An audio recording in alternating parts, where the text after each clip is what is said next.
Cadet college ভর্তি ইচ্ছুক শিক্ষার্থীরা, আমরা আজকে তোমাদের তৃতীয় পার্টের মডেল টেস্ট 1 এর তৃতীয় পার্টের ক্লাসটা করছি। আগের পার্টগুলো যারা দেখোনি ভিডিওর নিচে ডেসক্রিপশন বক্সের লিঙ্ক থেকে দেখে নেবে। আজকে যে অঙ্কটা ছিল, এখানে 3টা অঙ্ক ছিল, 3 5 15 নম্বর ছিল। ক নম্বরে ছিল পিতা ও পুত্রের বয়সের সমষ্টি 63 বছর, আর তাদের বয়সের অনুপাত 7:2। 9 বছর পূর্বে তাদের বয়সের অনুপাত কত ছিল। তো এটা আমরা চলক ধরে করবো। অনুপাতে হচ্ছে যে চলক ক ধরার নিয়ম হলো এর সাথে একটা ক ধরতে হয়, এর সাথে একটা ক। তো এখানে আসলে টাইমটা উল্লেখ করেনি, এটা আসলে বর্তমান বুঝে নিতে হবে, যেহেতু কিছু বলা নেই। তো আমরা লিখতে পারি, মনে করি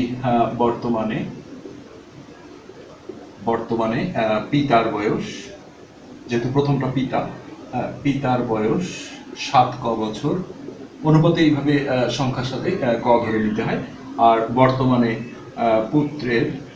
পুত্রের বয়স হলো 2 ক বছর। এখন এইটা দিয়ে আমরা সমীকরণ গঠন করব। হ্যাঁ, তো সরি, যে এইটা দিয়ে বর্তমানে বয়সের সমষ্টি দেওয়া ছিল 63 বছর। তাহলে আমরা এখানে প্রশ্ন মতে লিখে এই বয়স দুটো যদি যোগ দিই, অর্থাৎ 7 ক যোগ 2 ক, এটা সমান সমান 63। আর সমীকরণে কোনো একক লেখা যায় না, এইভাবেই রাখতে হয়। তো 7 ক আর 2 ক, 7 আর 2 9 ক, তাহলে 9 ক সমান 63। এখান থেকে আমরা ক এর মানটা বের করে নিই। ক সমান 9 গুণন ছিল, এবারে এসে ভাগ হয়ে যাবে। তোমরা এইভাবে ভাগ দিতে পারো, 9 কে 9, 7 নং 63, অর্থাৎ নিচের একের দাম নেই। তো ক এর মান আমরা পেলাম 7। এখন আমরা উপরে যে ক এর মানগুলো যদি বসিয়ে দিই, তাহলে আমরা হচ্ছে যে বর্তমানে পিতার বয়সটা পেয়ে যাব। এখানে যদি আমরা ক এর মানটা দিয়ে দিই, তাহলে অতএব বর্তমানে পিতার বয়স হলো 7 গুণন হচ্ছে যে ক এর মানও 7, তো 7 7 49 বছর, 49 বছর। আর বর্তমানে পুত্রের বয়স যেটা হবে, এখানে আমরা ক এর মানটা বসাবো 2 গুণন ক এর মান 7, অর্থাৎ 7 দুগুণে 14 বছর। তো আরো কাজ আছে, এখানে দেখো 9 বছর আগে তাদের বয়সের অনুপাত চাওয়া হয়েছে। তো বর্তমানে যদি পিতার বয়স 49 হয়, তাহলে 9 বছর আগে কি কম ছিল, অর্থাৎ 9 বিয়োগ করতে হবে 9 বছর পূর্বে, তারপরে সেটার আবার অনুপাত করতে হবে। পিতার বয়স ছিল বর্তমানে 49, এখান থেকে আমরা 9 মাইনাস করে দিলাম, তো এটা হবে 40 বছর। আর 9 বছর পূর্বে পুত্রের বয়স ছিল, তাহলে বর্তমানে হলো 14, এখান থেকে 9 বিয়োগ দাও, তো 9 10 11 12 13 14, অর্থাৎ 5 বছর। তারপরে অনুপাত যেহেতু চাওয়া হয়েছে, অতএব বয়সের অনুপাত, পিতাটা আগেই রাখতে হবে, বয়সের অনুপাত তাহলে 40:5। তারপরে অনুপাতে তোমরা জানো কাটাকাটি হলে বা সরলীকরণ করা গেলে সেটা করতে হয়। তো আমরা এখানে 5 দিয়ে যদি উভয় পক্ষকে ভাগ দিই, অর্থাৎ কাটাকাটি করি, তাহলে 5 8 40, আর এখানে 5 কে 5 দিয়ে ভাগ দিলে 1, আর এখানে লিখে দিতে হয় 5 দ্বারা ভাগ করে। তো এটি কিন্তু আমাদের 3 এর ক নম্বরের অ্যান্সার। এবার আমরা ক্ষয়ে যাব। নেক্সট আমরা 3 এর খ নম্বর অঙ্কটা তুললাম। এটা ঠিকাদারের যে অঙ্কগুলো সেরকম। একজন কৃষক তার জমির ফসল 20 দিনে কাটার জন্য 28 জন শ্রমিক নিলেন। 16 দিন পর দেখলেন তার অর্ধেক ফসল কাটা হয়েছে। নির্ধারিত সময়ে ফসল কাটতে কতজন অতিরিক্ত শ্রমিক লাগবে। তো এই অঙ্কগুলোর নিয়ম হলো যে হাতে কতদিন টাইম আছে এটা আগে বের করতে হয়। তো 20 দিনের তার টাইম ছিল, তার মধ্যে 16 দিন গেছে, অর্থাৎ এখানে আমরা এইভাবে লিখে দিন বাকি থাকে, এই কাজটা করে নিতে হয়। দিন বাকি থাকে, মোট টাইম ছিল 20 দিন, তার মধ্যে 16 দিন পার করেছে। হ্যাঁ, তাহলে এটা 4 দিন হাতে টাইম আছে, 4 দিন। তারপরে এখানে কাজের পরিমাণটাও বের করতে হয়, যে কতটুকু কাজ বাকি আছে। যদি অর্ধেক কাজ হয়ে থাকে, তাহলে কাজও বাকি আছে অর্ধেক, অর্থাৎ এখানে আমরা এইভাবে লিখবো কাজ। অনেকে এটা না নিয়ে অঙ্কটা করে এবং সেটা হয়ে যায়, কিন্তু অনেক সময় অর্ধেক না দিয়ে যদি অন্য কোনো ফিগার দেয়, যেমন 1/3, হ্যাঁ, তাহলে কিন্তু ওই নিয়মে হবে না। সো কাজ বাকি থাকে হচ্ছে সম্পূর্ণ কাজটাকে 1 ধরে নিয়ে হাফ আমরা যদি বিয়োগ করি, আমরা এমনি জানি যে 1 থেকে হাফ বিয়োগ করলে হাফই আসবে। এটা যদি লসাগু 2 হয়, তো এটা 2 কে 2 বিয়োগ 1, তো এই হলো হাফ অংশ, অর্থাৎ কাজ হয়েছেও হাফ আর বাকিও আছে হাফ। আর এখন ঐকিক নিয়মের অঙ্ক, যে লাইনটা সাজাতে হবে, জন চাওয়া হয়েছে, তো জন একটাই আছে 28, সেটা ডানে চলে যাবে। আর সবসময় তোমরা মাথায় রাখবা যে সত্যিকার অর্থে এই দিন নিয়ে করলেও হয়, কিন্তু এটাই বেশি ভালো হয়, যে কতদিন সত্যিকার অর্থে কাজ হয়েছে সেই দিনটা তোমরা নিবে, অর্থাৎ 16 দিন কাজ হয়েছে।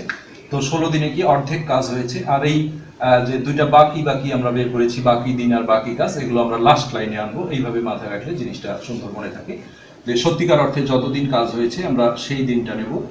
তো 16 দিনে হাফ অংশ কাজ হয়েছিল, 16 দিনে হাফ অংশ কাজ করে হলো 28 জন। যেহেতু জন চাওয়া হয়েছে, অতিরিক্ত চাওয়া হয়েছে, কিন্তু তারপরেও শ্রমিক সংখ্যাটাই চেয়েছে।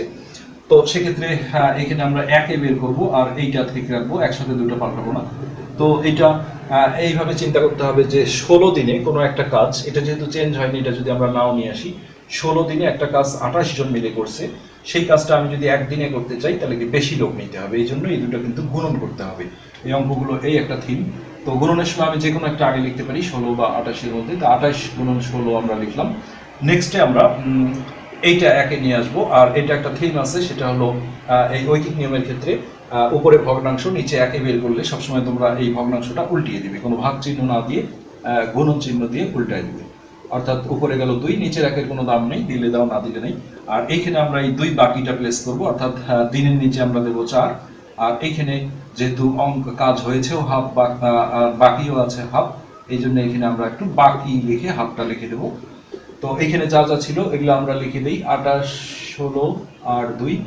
আর এইটা দেখতে হবে যে এটা একে বের করার সময় কোথায় ছিল, তার উল্টা হবে। এটা যেহেতু উপরে বসেছিল অর্থাৎ গুণন হয়েছিল, তাহলে এটা ভাগ হবে, অর্থাৎ ভাগ হওয়া মানে নিচে যাবে। আর এইটা ছিল ভগ্নাংশের নিচে 1, সেক্ষেত্রে এটা উল্টায় দিতে হয়। আর 1-এর নিচে ভগ্নাংশ হলে উল্টায় না, অর্থাৎ এই 1টা উপরে যাবে, 1-এর ভ্যালু নেই, দিলেও হবে না দিলেও হবে, কিন্তু নিচে আসবে 2। তো এই জন্য আমি বলেছিলাম যে কাজের পরিমাণটা কেউ যদি না নেয়, আসলে এই 2 কাটা যায় জন্যই অঙ্কটা হয়ে যায়। কিন্তু এটা অর্ধেক না হয়ে যদি 1/3 বা এরকম কোনো ফিগার হয়, তখন একটু সমস্যা দেখা দেয়। এই জন্য আসলে এই নিয়মটা মেনে চলেই অঙ্কটা করা উচিত। এখন আমরা সিম্পলি কাটাকাটি করব, এটা দিয়ে কেউ কাটা যায় কেউ কাটা যায়। তো এটাকে যদি কাটি তাহলে 4 × 7 = 28, নিচের একের কোনো দাম নেই। তো এই 16 আর 7 আমরা গুণ করি, 6 × 7 = 42, 2 হাতে 4, 7 × 7 = 11, এত জন। এখানে কিন্তু একটা বিষয় আছে, দেখো অতিরিক্ত শ্রমিক চাওয়া হয়েছে। এই অঙ্কগুলো সবসময় এটাই চায় যে আরো কতজন শ্রমিক লাগবে বা অতিরিক্ত কতজন লাগবে। তো সেক্ষেত্রে আমার 28 জন নেওয়াই আছে, তো এটা থেকে এটা বিয়োগ দিতে হবে। অনেকে যেমন জন থেকে দিন বিয়োগ করে, এটা হবে না। এইখানে আমরা লিখবো অতিরিক্ত শ্রমিক মোট লাগবে হলো 112। হ্যাঁ, তার মধ্যে আমাদের 28 জন যেহেতু নেওয়া আছে, তো আরো অতিরিক্ত কতজন লাগবে সেটা বের হয়ে যাবে। 28 এ 12 হবে 4, হাতে রেখে এখানে 3, 4, 5, 6, 7, 8, 9, 10, 11। আমরা একটু দেখি, 3, 4, 5, 6, 7, 8, 9, 10, 11, 84 জন। 84 জন, এটাই আমাদের 3-এর খ নম্বরের অ্যান্সার। তো অঙ্কটা আসলেই বেশ ইম্পর্টেন্ট অঙ্ক একটা। এবার আমরা পরের অঙ্কে চলে যাব, গয়ে।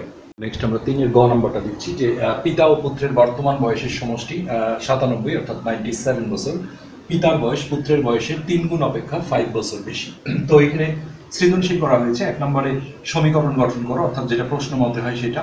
2 নম্বরে ছিল পিতার বর্তমান বয়স কত, আর 3 নম্বরে ছিল 5 বছর পর পিতা ও পুত্রের বয়স কত হবে। তো আমরা প্রথমেই 1 নম্বরে ঢুকছি। 1 নম্বর সমীকরণ গঠন করো। তো আমরা বিভিন্নভাবে করতে পারি। আমরা দেখো, 2 জনের বয়সের সমষ্টি থাকলে একজনের বয়স যদি আমরা x ধরি, বা আসলে বীজগণিতে x ই ধরতে হয়, তাহলে আরেকজনেরটা হবে মোট মাইনাস x, অর্থাৎ 97 মাইনাস x। আমরা সেইখান থেকে ধরে নেই যে মনে করি আমরা যে কোনোটা x ধরতে পারি। আমরা পিতা ধরলাম, মনে করি পিতার বর্তমান বয়স x বছর। তো সেক্ষেত্রে পুত্রের বর্তমান বয়স কত হবে? 2 জনের মোট বয়স যেহেতু 97, তো একজনেরটা x ধরলে আর একটা মোটটা থেকে বিয়োগ দিতে হবে। পুত্র ধরলেও কিন্তু পিতা 97 মাইনাস x হতো, x মাইনাস 97 দিলে ভুল হয়ে যাবে। তো 97 মাইনাস x বছর। এখন আমরা এই অংশটা দিয়ে একটা সমীকরণ গঠন করব। এখানে আমরা প্রশ্ন মতে দিই। প্রশ্ন মতে কি বলা হয়েছে দেখো, পিতার বয়স পুত্রের বয়সের 3 গুণ অপেক্ষা 5 বছর বেশি।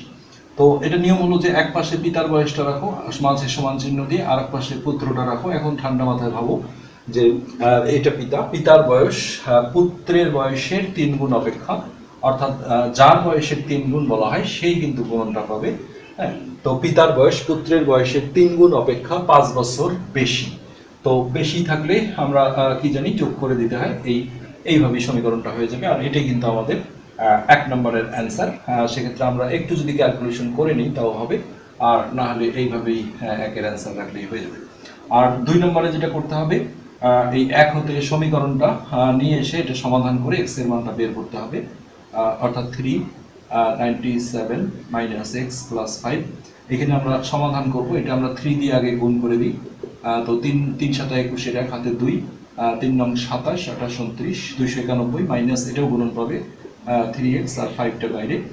মাইনাস 3xটা আমরা এই পারে প্লাস 3x করে নিয়ে আসলাম, আর এই দুটো আমরা যোগ করে দিই, 5 আর 1 6, আর এটা 9 থাকলো, আর এটা 2।